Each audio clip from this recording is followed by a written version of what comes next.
Max Nzengeli sasa hivi alikuwa mchezaji bora sana na anajua nini ambacho anakifanya katika timu yake ya Yanga.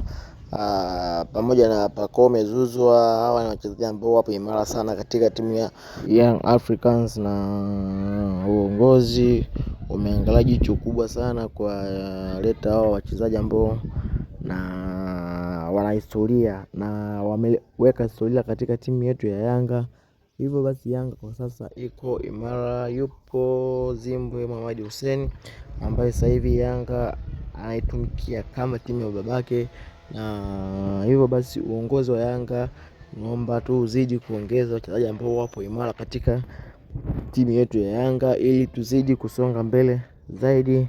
Basi hivyo usisahau kunisubscribe, comment, share, like katika akaunti yangu ya Yanga TV Africans.